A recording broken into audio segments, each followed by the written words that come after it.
kita punya Golkar dengan PAN. Di satu sisi ada yang sudah terbentuk Koalisi Kebangkitan Indonesia Raya. Ya. Ini kan kalau menjadi satu kekuatan besar kan bagus. Pak Erlangga ke Cikeas itu dalam rangka bisik ke Pak SBY. Di sana juga nggak jadi cawapres, di sini juga nggak jadi cawapres dengan ikut kita. Ketahuan menang. Dan kita bisa melihat bagaimana stabilitas politik di awal-awal pemerintahan Presiden Jokowi tanpa Golkar. Beliau dengan kebesaran hatinya merangkul Pak Prabowo masuk di dalam pemerintahan. Artinya yang ingin saya sampaikan bahwa yang membangun bangsa ini nggak bisa. Misalnya Ya pesannya Bu Mega jangan diambil sendiri. Gitu. Iya. ya itu Kang Yogi lah. Yang nggak contoh.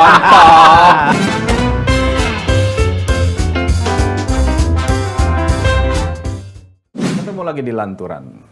Ngelanturnya pasti. Semoga relevan. Amin. Hari ini kita ketemu dengan Kang Aceh, Ketua DPD DPP lah. DPD Golkar DPD Jawa Barat. Loh, Oh, penting iya. Jawa Barat itu besar dapilnya. Salah satu Artinya, ketua iya, kantong begitu, suara. begitu di sabotase Jabar selesai Golkar. Oke. Ya kan? Kang Ade, Damang. Alhamdulillah. Sehat, Baik, alhamdulillah Kang. sehat Mas Dim. Iya. Alhamdulillah. Kang Yogi Jadi, sehat. sehat, Alhamdulillah. Kang Aceh, saya tuh mau Kita jelasin dulu Mas, kenapa kita Kang Aceh undang ada? Kang Aceh hari ini gitu loh. karena disebut di Musra. Karena hari ini Golkar ini lagi jadi bahan perbincangan. Ya. Nah, bahkan jauh sebelum Pak Erlangga Hartarto itu masuk nominasi di Musra. Meskipun ketika nama itu muncul juga jadi pertanyaan buat kita. Gitu. Tiba-tiba kayak nyelonong aja gitu. Loh, enggak, bukan Golkar. Kalau nggak bisa muncul Ya. mana. Kalau kata Bang Akbar itu kan belut pakai oli. Iya. Udah belut, udah pakai oli. Iya. Gimana Kang Aceh? Ini Golkar mau bikin poros sendiri karena Pak Erlangga udah kemana-mana ini. Iya. Atau masih mau mempertahankan koalisi Indonesia Bersatu atau inginnya Bapak? Gini, Golkar itu kan pemenang kedua. Oh, juara dua lah ya. Ya, dalam konteks politik Indonesia tentu posisi politik yang signifikan Ya. dan menentukan arah bagi kebijakan pemerintahan. Posisinya tersebut ya tentu harus menempatkan diri secara lebih strategis gitu. Nah, walaupun kita tahu bahwa Pak Erlangga sudah menjadi keputusan Munas 2019 agar kader terbaik Partai Golkar bisa dicalonkan sebagai kepemimpinan nasional, gitu ya. Tentu hal tersebut harus dilakukan dengan cara ya Partai Golkar menginisiasi upaya untuk membangun koalisi. Kenapa kita harus koalisi? Karena kita ini nggak cukup untuk maju sendiri. Ini koalisi yang mana nih? Yang KIP atau yang sekarang lagi digalang? Awalnya kita membangun koalisi KIB, ya, Koalisi Indonesia Bersatu, dan Koalisi Indonesia Bersatu. Kalau kata Mas Jokli inginnya Bapak. Ya tentu Pak Erlangga apa yang dilakukan oleh beliau pasti telah Sepengetahuan. setidaknya disampaikan kepada Pak Jokowi gitu ya. Sebenarnya inginnya Bapak juga bisa sih, inginnya Bapak Erlangga, inginnya Bapak Tapi kan sudah ditegaskan gitu. Apa yang dikerjakan oleh Pak Erlangga itu atas sepengetahuan Pak Jokowi. Ini udah clear ini. Iya, saya kira ya sebagai Menko Perekonomian tentu ya beliau juga harus memastikan supaya kebijakan-kebijakan politik ya setidaknya dilaporkan lah kepada bapaknya gitu. Nah, saya ingin kembali ke Golkar ya. Golkar itu kan pemenang pemilu kedua. Kedua lah ya. Ya, dan perolehan suaranya cukup besar, 85 kursi untuk tahun 2019 yang lalu. Kami sebagai partai tentu punya idealisme. Idealisme kami sebagai partai adalah memastikan agar kepemimpinan nasional juga di dalamnya ada kader Golkar. Dan itu sudah mengerucut ke ketua umum. Ya, bukan saja mengkerucut, tapi memang amanah dari Munas ketua adalah umum. bagaimana ketua umum kita, putra terbaik Partai Golkar, bisa masuk dalam konteks kepemimpinan nasional itu. Entah capres maupun cawapres. Tentu yang jelas bahwa disebutkan di dalam Munas itu ya sebagai calon presiden dan atau wakil presiden. Kenapa tadi pilihannya adalah ini kemana nih? Karena Pak Erlangga ini kan dengan Golkarnya satu, dari amanat Munas sudah menunjuk. Kedua, saya dengar-dengar nih, ada resiko kalau sampai Golkar nggak majuin capres atau Pak Erlangga bisa diganggu dari dalam. Ya gini, pertama keputusan soal Pak Erlangga menjadi capres tersebut kan keputusan melalui mekanisme organisasi. Karena itu kewajiban semua komponen Partai Golkar bekerja secara intensif, ya, secara serius supaya Pak Erlangga menjadi calon presiden. Itu keputusan Munas, bukan keputusan Pak Erlangga pribadi. Nah, kita berusaha semua di Golkar ya dengan berbagai strategi yang telah dilakukan oleh kami, yaitu untuk bagaimana terus mensosialisasikan Pak Erlangga, mendorong Pak Erlangga agar ya namanya diterima oleh masyarakat ya. Dan saya kira kalau kita melihat saat ini tentu salah satu buktinya misalnya hasil musrah tadi Mas Kim. Kan menurut saya bukan tiba-tiba juga kenapa Pak Erlangga masuk di antara satu dari tiga calon presiden tersebut, karena mungkin dinilai oleh publik bahwa Pak Erlangga setidaknya yang menjadi peserta musrah yang dilaksanakan di 29 provinsi, salah satunya menyebut Pak Erlangga. Jadi coba bisa dibayangkan 9 provinsi Pak Erlangga unggul. 9 provinsi. Itu hasil musrah itu ya? Dari hasil musrah itu, karena itu... Dan itu memang kantong Golkar? Kebetulan sama kantong Golkar, 9 provinsi? Bisa jadi, karena itu sebagian besar adalah di wilayah luar Jawa. Gitu. Dan itu menunjukkan bahwa memang Pak Erlangga dinilai oleh publik, setidaknya para relawan pendukung Presiden Jokowi memiliki penilaian bahwa beliau bisa atau dapat melanjutkan kepemimpinan Presiden Jokowi, Kang Yogi. Nah, bagi saya hasil musrah tersebut setidaknya menunjukkan kepada kita semua gini, kita harus lihat pertama hasil musrah ini kan metodenya lebih banyak, ya, yang terlibat dalam proses penentuan, partisipasi serta memilih siapa calon presiden versi musrah di 29 provinsi dengan saya melihat masing-masing musyawarah rakyat di tingkat provinsinya kan lebih dari 10.000 orang gitu ya. Itu artinya kalau dari segi kuantitas justru banyak gitu. Dan salah lebih satunya representatif lah ya orang-orangnya. Saya sih melihat seperti itu. Kami melihatnya seperti itu. Gitu. Dan nama Pak Erlangga adalah salah satunya, Mas Kim. Jadi dari udah mulai agak-agak happy ini ya. Udah disebut-sebut nama ya kan, dari musra menjadi mesra. Ini kapan nih mesranya ini? Tapi ini menarik. Kenapa? Karena semakin mendekati lah bahwa kita kan, Kang Aceh, kita ini pernah melihat ini gerakan Pak Erlangga ini pasti akan mengurus, jangan-jangan ada poros sendiri ini. Karena kan tambah satu partai udah cukup kan? Secara presiden cukup. Sama PKB cukup. Sama PAN juga cukup. Iya, ya sebetulnya tadi saya sebutkan dari sejak awal memang Pak Erlangga kan mendorong supaya KIB. KIB ini tiga-tiganya adalah partai pendukung pemerintah. Tentu tugas utamanya selain dalam konteks 2024 sebetulnya juga menjadi kekuatan yang bisa mengawal pemerintahan Presiden Jokowi. Sebetulnya ada banyak yang dibahas secara bersama-sama dalam KIB ini. Salah satunya misalnya soal platform perjuangan Koalisi Indonesia Bersatu yang disusun bersama dengan PAN dan P3, terutama juga dalam konteks bagaimana mengamankan pemerintahan Presiden Jokowi. Kan kita tahu bahwa tahun ini kan harus disusun bersama-sama soal RPJMN untuk 25 tahun yang akan datang. Itu artinya apa? Kalau akan terjadi keberlanjutan pemerintahan dalam konteks program, maka seharusnya momennya adalah pada RPJMN ini. Nah, ini momentum yang kemudian digunakan oleh Pak Erlangga untuk menyatukan semua komponen politik pendukung pemerintah, di mana kita ingin bahwa agenda-agenda termasuk soal IKN. Buat Golkar IKN harga mati ya? Itu kan sudah jadi undang-undang. Oh, jadi harga mati mendukung gitu. Kalau undang-undang ya tentu harus dijalankan.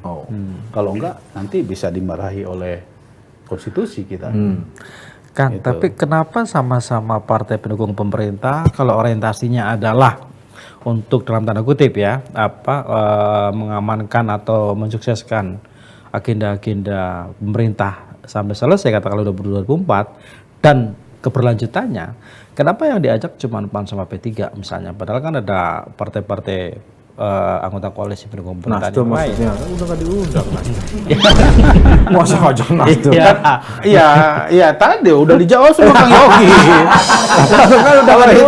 Kalau misalnya kalau misalnya ada partai lain yang punya agenda sendiri, ya ngapain juga kita undang, karena dia punya visi yang berbeda dengan apa yang mau dilanjutkan oleh visi Presiden Jokowi. Tapi kan sekarang P3 udah merapat ke PDI ya dan mendukung Ganjar. Nah, apakah dengan langkah P3 ini KIP ini otomatis bubar? Karena kan kemarin kalau nggak salah Romi bilang kayak gitu ya, kalau misalnya mereka geser ke PDI dan dukung Ganjar, sementara Golkar dan PAN tidak ngikuti, otomatis KIP bubar seperti itu. Ini kan semua masih dalam konteks belum janur kuning. Baru lirik-lirikan. Akad nikah itu kan baru akan dilakukan pada saat pendaftaran capres cawapres. Ini masih PDKT lah ya. Jadi karena masih dalam tahap ya ada yang selingkuh dikit. Lirik-lirik lah ya. Lirik-lirik. Gitu kan. Ternyata ini di sebelah ada yang lebih cantik, kira-kira begitu. Rumput tetangga lebih hijau lah. Ada rumput tetangga lebih hijau kan gitu. Dan kalau kita lihat kan misalnya ya, Kang Yogi, lihat figur-figur yang ya ini rumors gitu. Tadinya mau mengusulkan cawapresnya si A, berubah lagi menjadi si B, berubah lagi menjadi si C gitu. Kan itu artinya apa? Dinamikanya masih sangat terbuka. Dinamika ya. Ini kan bagian dari proses dinamika. Tetapi secara gagasan, ide tentang KIB ini kan masih terus berjalan sebagaimana yang dikatakan oleh Pak Mardiono-nya sendiri, bahwa sebagai forum komunikasi koalisi antar tiga partai, komunikasinya kan masih jalan terus. Ya, kecuali kalau misalnya ya nanti di bulan Oktober itu masing-masing sudah menandatangani siapa capresnya, siapa cawapresnya. Dan koalisi ini udah ajeg gitu dengan nama capres cawapres. Dari sejak awal kan memang sudah disepakati pembahasan soal capres cawapres. Artinya itu nanti di akhir. Ada kemungkinan Golkar juga akan ikut langkah P3 misalnya untuk bergabung dengan PDIP dan mendukung Ganjar. Tugas sekarang bagi Partai Golkar adalah bagaimana kita memastikan agar koalisi ini kuat. Koalisi ini tuh yang mana? Misalnya koalisi yang dibangun baik KIB maupun kami ingin memperluas dukungan. Yang koalisi besar partai-partai ingin mengakuisisi KIR itu. KIR ya. Kita punya Golkar dengan PAN. Di satu sisi ada yang sudah terbentuk koalisi Kebangkitan Indonesia Raya. Ini kan kalau menjadi satu kekuatan besar kan bagus. Artinya masih ada asa untuk meneruskan gagasan yang di DPP PAN itu berarti ya. Betul. Digabungkan. Betul. Itu kan masih on lah. Ya kan masih itu on. Bagus buat Golkar, tapi tidak bagus buat Muhaimin Iskandar. Karena Kang Yogi gini, kan semula kan sudah ya wajar dong kalau nama Muhaimin Iskandar itu. Kan kita harus melihatnya begini. Ini KIR. Presidennya adalah Prabowo. Ya kan? Ini KIB. Nah, kalau disatukan antara KIR dan KIB, maka bisa menjadi kekuatan besar. Betul. Jadi capresnya dari KIR, cawapresnya dari KIB. Nah, itu yang ngomong Mas Kim ya. Dari awal itu Muhaimin Iskandar menganggap dirinya sebagai cawapres di Itulah KIR. makanya Faisal Reza bilang nggak apa-apa kalau Pak Erlangga mau jadi ketua tim sukses kan. Seru. Iya. Jadi itu yang dibilang sama Mas Gib. Ya, gitu. ya. Jadi kalau koalisi itu kan artinya bahwa ini satu koalisi, ini suatu koalisi, Masing-masing ada representasi. Masing-masing ada representasi dong. Tapi Gitu. paling gini, kalau jadi cawapres Pak Erlangga, misalkan Prabowo atau Ganjar, itu bukan berita. Tapi kalau hari ini Pak Erlangga dengan tadi itu logikanya dapat restu dari istana, cawapres. membuat poros sendiri sebagai capres dan mencari pasangan, ini baru seru. Ya, Dan kemudian satu tarikan nafas kan dengan amanat Munas gitu. Ya. Hari ini akan Ya, kemana yang dikejar? Ya kemungkinan itu bisa saja terjadi. Kemungkinan itu bisa saja terjadi karena kan kita sudah menetapkan capres. Nah, Kalau sebagai capres tentu kita harus mencari bagaimana kekuatan politik bisa mendukung bagi capres ini. lalu pertemuan-pertemuan Pak Erlangga dengan Pak Prabowo, dengan Pak Surya Paloh itu kira-kira apa inti pembicaraannya? Sekedar halo apa kabar kan Enggak rasanya juga. atau Kan sudah kita- bicara peluang? Ya, kan kita juga harus tahu apa yang ada dalam back mind masing-masing pemimpin politik tersebut. Segala kemungkinan terkait dengan konfigurasi dari masing-masing back mind para elit-elit politik ini kan harus dirajut, ya. Dan ini kan seperti permainan catur. Langkahnya mau kemana kan sudah bisa kita baca dari apa yang menjadi hasil pembicaraan dengan para elit-elit partai tersebut. Termasuk gitu. safari politik Golkar ke banyak partai hari ini gitu ya, PKB, Demokrat juga nggak salah ya. Sudah, SBY yang terima. Tapi di ingat, teras. Golkar pun juga didatangin oleh partai politik yang lain. PKB maksudnya. Ya bukan hanya PKB, misalnya Pak Surya Paloh, ya kan. Kemudian Jadi aku curiga nih Mas, jangan-jangan apa ya dengan apa logika Kang Aceh tadi gitu ya. Kalau KIR udah capresnya ya cawapresnya KIP dong. Berarti sekarang Golkar lagi merayu PKB di sepertinya makanya sering ketemu sampai bentuk tim kecil segala macam. Begitu Kang Aceh. Ya arahnya bisa ke situ. Udahlah Tapi Caimin aku aja gitu ya. kalau soal itu pembicaraannya harus super elit. Ya, oke. Gitu Kang Yogi. Kalau ke arah situ adalah super elit yang harus membicarakannya.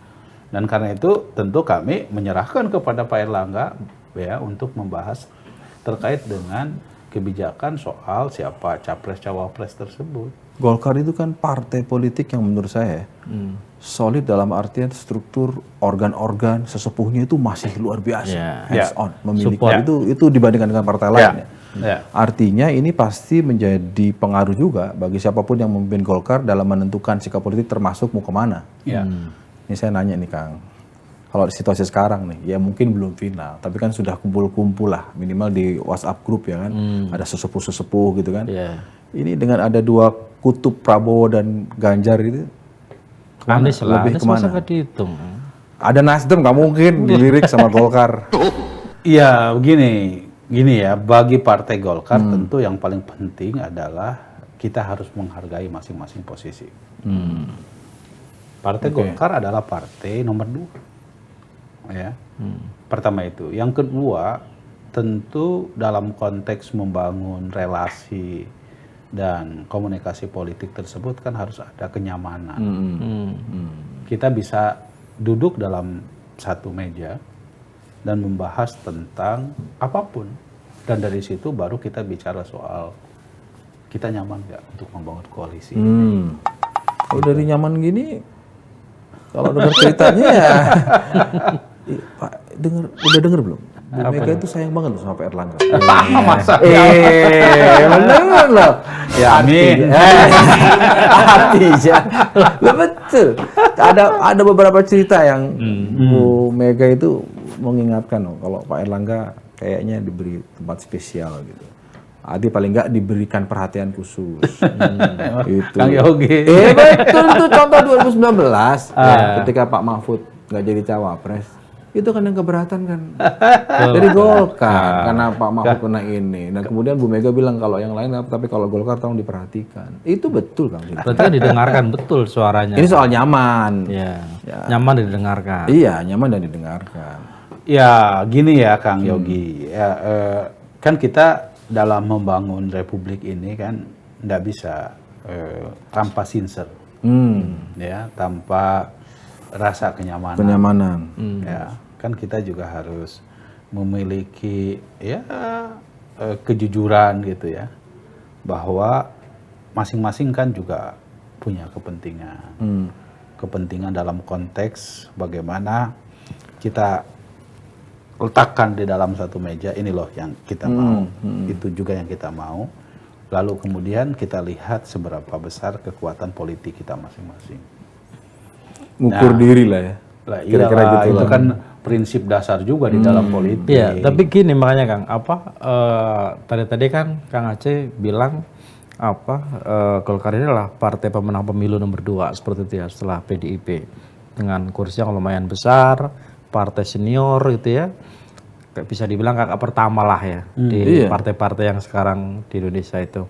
Tapi kok ada kesan, ini kesan ya, saya pribadi bisa benar bisa tidak gitu loh. Kayak bukan dipermainkan ya, tapi kayak dipingpong aja nih Golkar ini, posisinya gitu loh dalam konteks pilpres ini gitu loh. Menurut saya sih bukan dipingpong ya, kita nggak merasa bahwa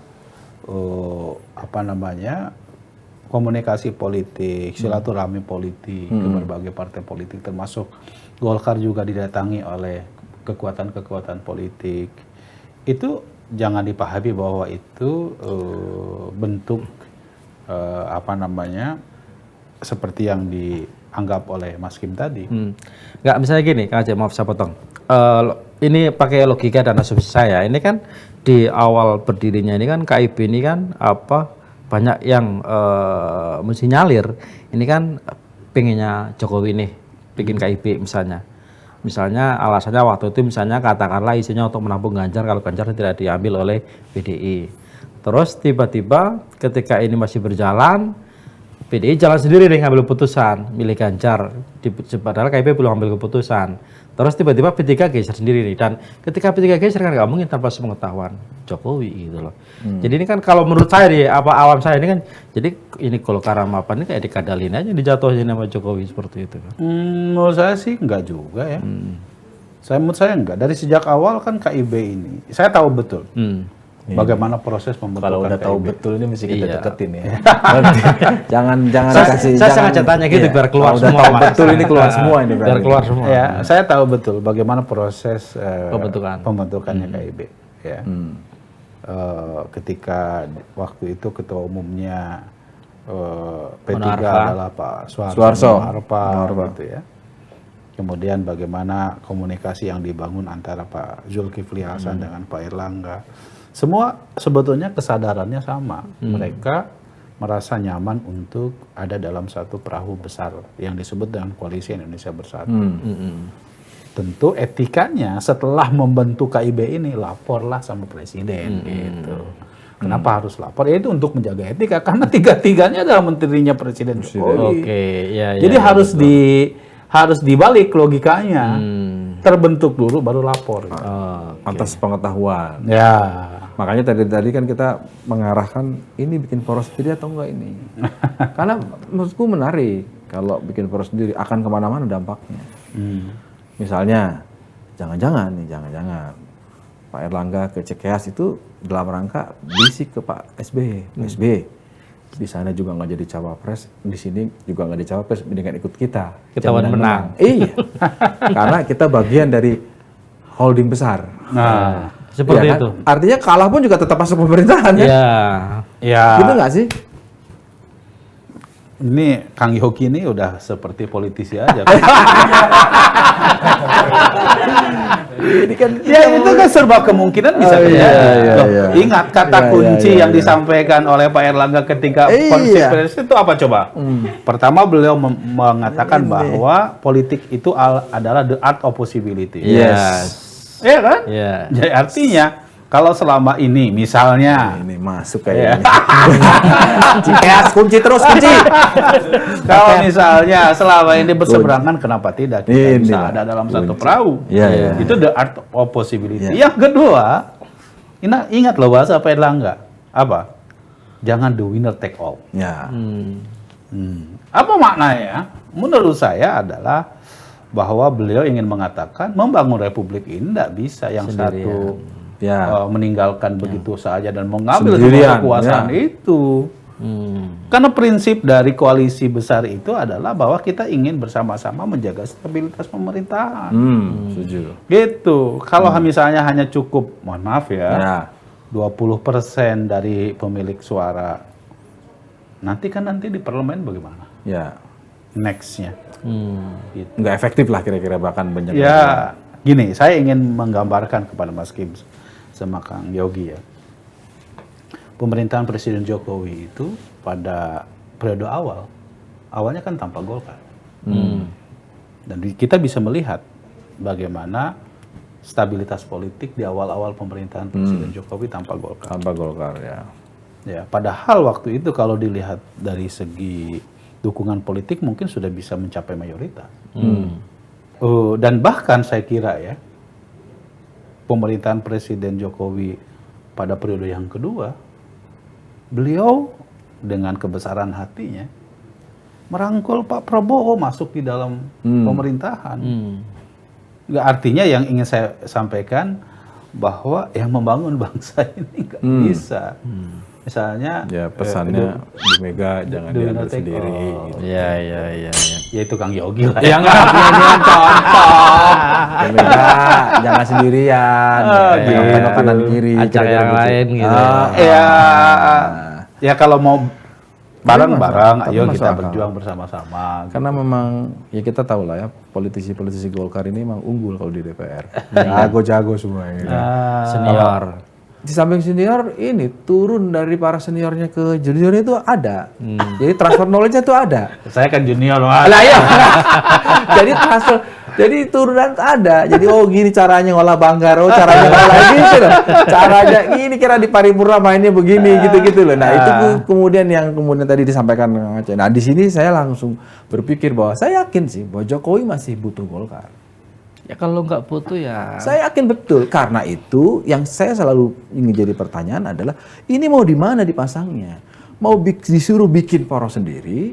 Sama Prabowo. Poros sendiri jadi tinggal cari siapa? AHY mau lah.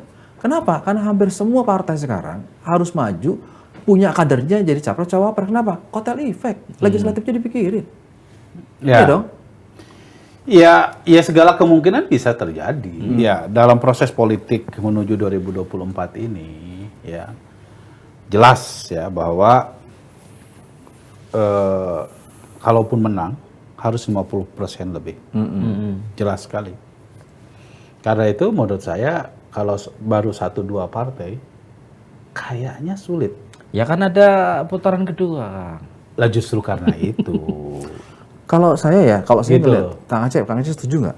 Kalau di 2024 ini banyak orang menyebut ini pertandingan persahabatan di luar koalisi perubahan. Kenapa? Karena katakanlah terbagi dua. Sekarang ada Prabowo, semuanya koalisi pemerintahan. Nanti mau ada lagi Golkar. Artinya apa? Disuruh tarung, siapapun yang menang nanti akan gabung. Contohnya apa? Udah pernah Prabowo kemarin yang keras aja bisa gabung. Iya. Maksudku dalam konteks itu menjadi relevan untuk memetakan siapa ini. Kalau orang bilang sementara 3, simulasi misalnya 3. Kalau masih pakai pasangan yang dari perubahan, kan pertanyaannya siapa? Masih komit gak nih PKS, Demokrat, dan Nasdem? Katanya kan Nasdem udah mulai kempes. Terus PKS juga udah mulai lirik-lirik. Terus Demokrat juga udah dielus-elus sama Pak Erlangga. Gitu. Ya, publik bisa melihat. Publik bisa melihat. Itulah yang saya bilang tadi, Kang Yogi, Mas Kim. Selagi janur kuning belum lengkung, semua masih sangat dinamis, ya kan? Orang boleh saja bilang bahwa, KIB sudah pecah. Tapi apakah koalisi yang lain nggak begitu?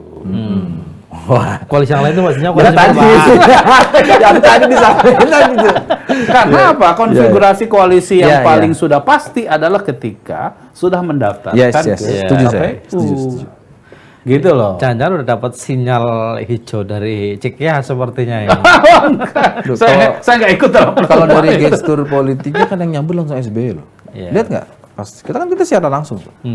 Terus kira-kira itu tadi obrolannya Pak SBY. Sama-sama nggak jadi cawapres lah sama kita aja gitu. Sama kita aja. Udah ketahuan menang. Kenapa? Karena kita bagian dari holding. Ya gitu kan kira-kira. Ya kan paling nggak kan butuh masa depan kan. Lah, iya. Ngobrol lah Pak SBY ke AHY. Nah, kayaknya bener juga ini. Gitu kan. Lebih rasional. Iya lebih rasional. Ya, gini Kang Yogi ya, Mas Kim. Opsi apapun terbuka bagi Partai Partai Golkar. Golkar. Tapi yang paling possible yang mana kira-kira? Kalau masih Yang katakanlah sekarang dekat gitu kan. yang apakah misalnya ke Prabowo misalnya atau bikin poros sendiri misalnya?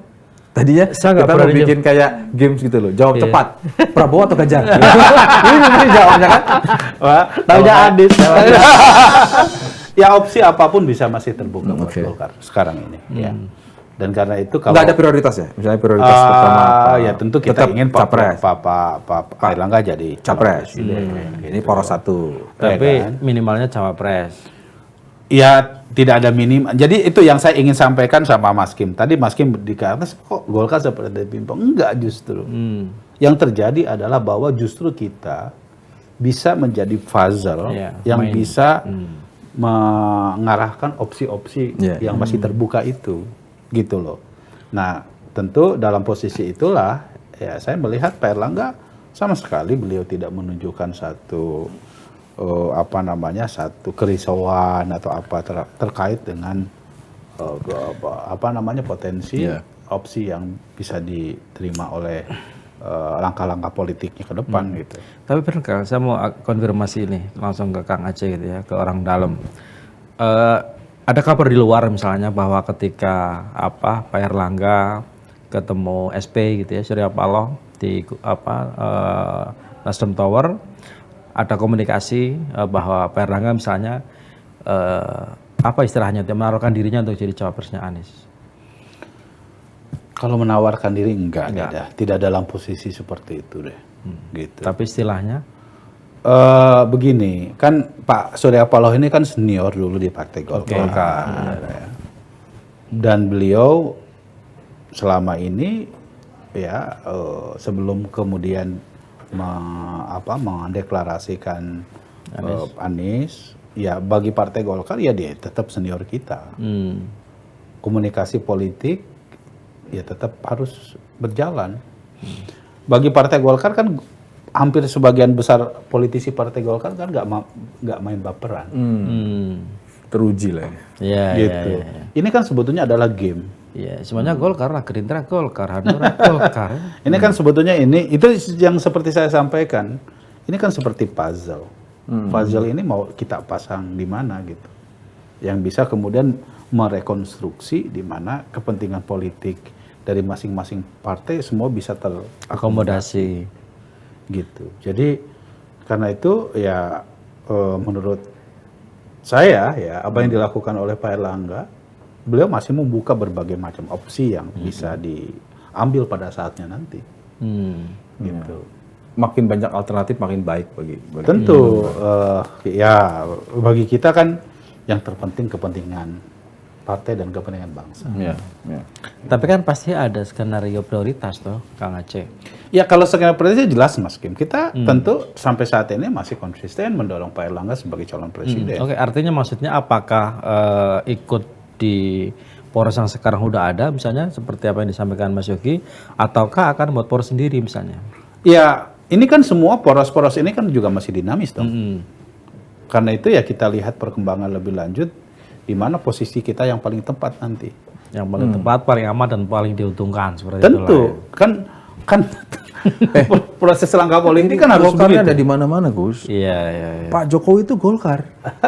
Cuman jaketnya kelunturan. Jadinya itu Golkar, cuman jaketnya kelunturan. Harusnya kuning itu asalnya. Itu ya. Ingat loh, Presiden Jokowi itu kemarin waktu HUT Partai Golkar yang ke-58 beliau sampai akhir di Golkar. Sampai joget-joget ya. Sampai joget-joget ya kan. Waduh, saya bilang ini tanda-tanda apa? Orang Golkar aja bertanya ini tanda-tanda apa ya? Kan makanya ada istilah jaketnya kelunturan. Tapi kalau di internal Golkar sendiri Kang Aceh, suara teman-teman itu sebenarnya lebih condong kemana misalnya? Apakah Pak Erlangga misalnya ke Prabowo, survei Ganjar DPD misalnya, gitu ya. atau misalnya udahlah maju sendiri aja. Kalah-kalah nggak apa-apa, yang penting suara kita aman di parlemen gitu. Gini, pertama tentu yang harus dipastikan bahwa Golkar harus menjadi bagian yang menang. Oke. Ya. Karena berangkat dari partai nomor 2 itu tadi. Nah, gitu. Yang kedua, ya, bahwa bagi kita siapapun dan dengan partai manapun kita masih sangat terbuka sehingga untuk mencapai yang poin 1 tadi, ya kan?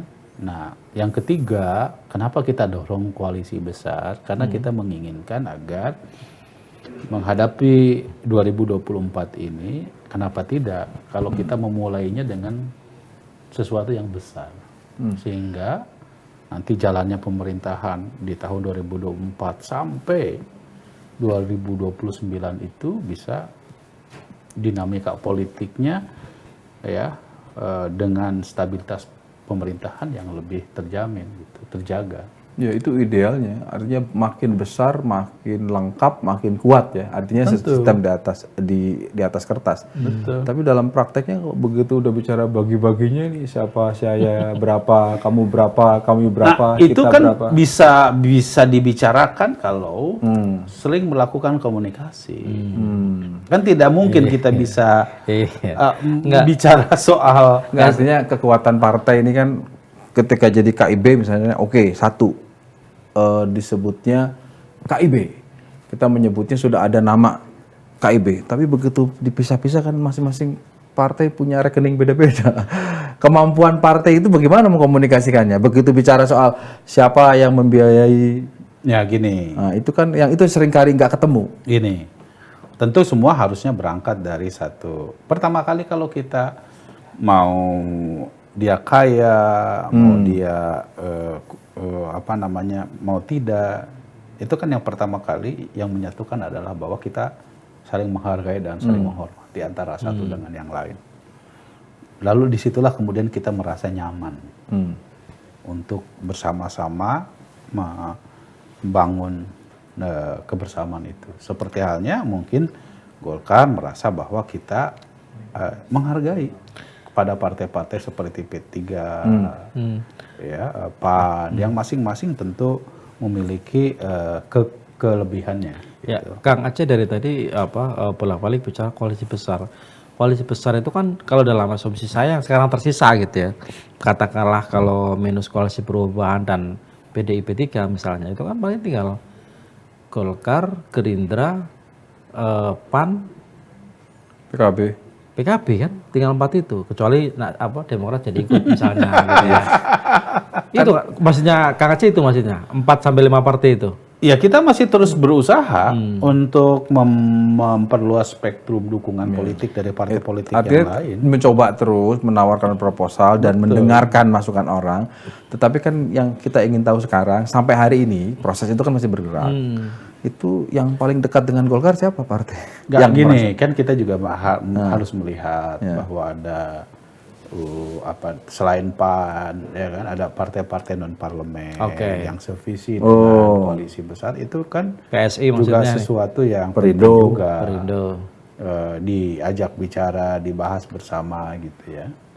Gitu. Itu diajak bicara, tapi itu kan bukan masuk ke kelompok elit lah ya. Tadi kan katanya ada. Tetap juga mereka masuk dalam kelompok elit. Kenapa? Karena kan mereka secara fakta elektoral kan mereka walaupun tidak lulus parlemen, tapi kan mereka tetap punya suara. Suara tetap dihitung lah ya. Tentu dong. Bukan berarti di teras, Gus. Iya, dalam koalisi menurut Undang-Undang Pemilu, ya, koalisi Pilpres itu juga bisa berdasarkan atas kursi di parlemen atau suara pada saat pemilu 2019 yang sebelumnya. Jadi tetap harus. Berarti walaupun dia nggak masuk parlemen tetap bisa dihitung, masuk hitungan. Bisa dihitung. Kalau pendekatannya suara. Ya. Oke. Nggak masuk gini, Kang. Masuki kenapa tadi saya bilang tinggal 4 partai itu karena kan nggak mungkin ngelangkahi yang lain. Kalau konteksnya adalah Pak Erlangga tetap ingin jadi capres, misalnya katakanlah gitu kan. Karena kalau misalnya kalau dia ke Prabowo nih, berarti kan posisinya tinggal satu nih, tinggal cawapres doang. Karena Prabowo firm misalnya, Gerindra tetap ngusung dia jadi capres. Kalau ke PDI misalnya, udah ada Ganjar misalnya, berarti dia harus capres. Sementara Prabowo capres, Caimin juga pengen capres, Erlangga capres itu loh. Artinya kan ada negosiasi itu kan. Gitu. Artinya koalisi besar seperti apa yang dibayangkan sama Golkar ketika masing-masing partai ini udah punya jagoan masing-masing. Koalisi besar itu kan tidak harus dipahami bahwa koalisi itu 2000 semata-mata ansih menuju 2024. Koalisi besar itu juga harus dipahami bahwa seperti yang disampaikan oleh Pak Erlangga ketika ketemu dengan Demokrat. Pertama, kita ini tidak bisa the winner take all. Gitu ya. Yang kedua, ya politik itu kan serba kemungkinan. Bisa aja semua bisa terjadi.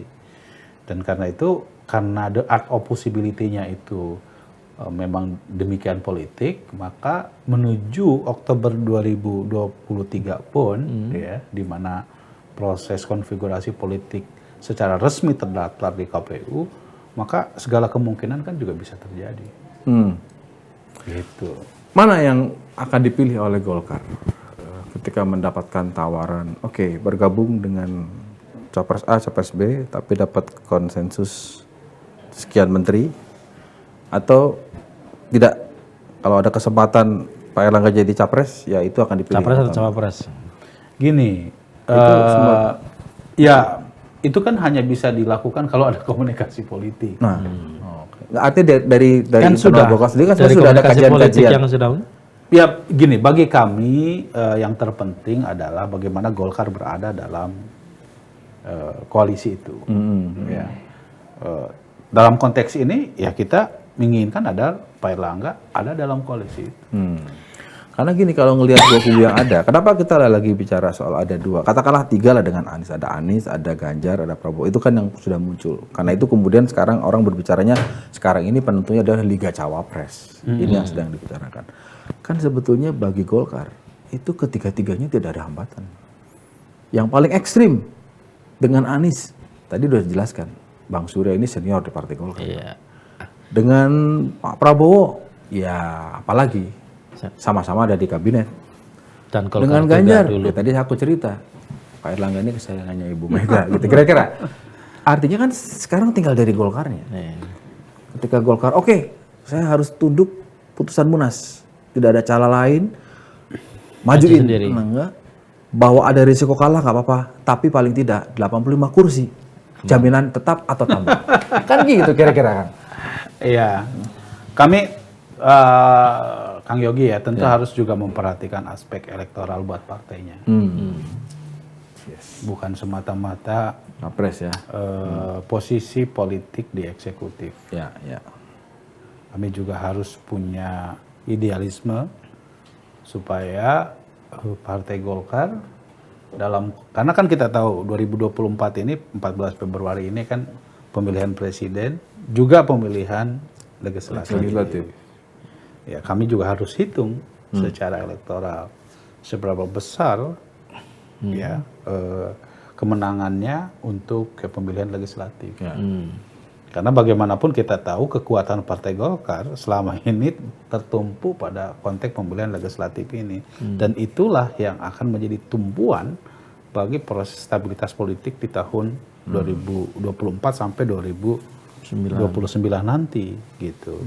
Jadi kami harus pikirkan juga, jadi bukan semata-mata soal capres, cawapres, tetapi kita harus berpikir soal bagaimana kita memastikan aspek elektoral bagi kemenangan partai di tahun 2024 dalam ini. konteks itu misalnya, dalam konteks hitung-hitungannya Kang Aceh tadi, mana yang lebih possible?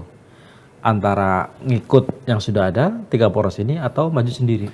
Itu semua masih dinamis. Kalau dari kajian Golkar sendiri? hitung-hitungannya politik. Ya karena ini masih dinamis, tentu tergantung dari perkembangan perkembangan dan dinamika yang terjadi dari manuver politik masing-masing koalisi yang sifatnya masih sementara ini. Kang, saya mau konfirmasi nih, Kang. Mumpung kan konfirmasi kan kerja jurnalistik. Pernah ada pembicaraan antara Pak Erlangga dan Pak Prabowo. Hampir dekat katanya, sudah jadi wakilnya, sampailah tersebut angka yang menurut saya jangan dilihat dari sisi negatif. Namanya angka itu kan bagian dari komitmen. Karena dan keseriusan. Loh, itu satu. Yang kedua, faktanya memang pemilu ini 831 ribu TPS. Kan nggak mungkin dibayar pakai daun, ya kan? Hati-hati yang jaga. Belum baliho, ya kan? Belum iklan. Sebagai konsekuensi politik modern loh, artinya. Dan tersebutlah angka dan konon katanya kurang sekian T lah kira-kira gitu. Itu betul, Kang, ada pertemuan itu? Aduh, saya nggak tahu. Karena saya nggak ikut dalam pertemuan itu. Kalau jawaban tidak tahu itu berarti 80% ya atau tidak. Tapi kalau jawaban tidak, berarti tidak. Aduh, saya nggak tahu. Sebelum ngelantur kemana-mana, kita akhiri bagian ini. Kang Aceh, terima kasih sudah berbagi. Ketemu lagi di lanturan minggu depan. Terima kasih.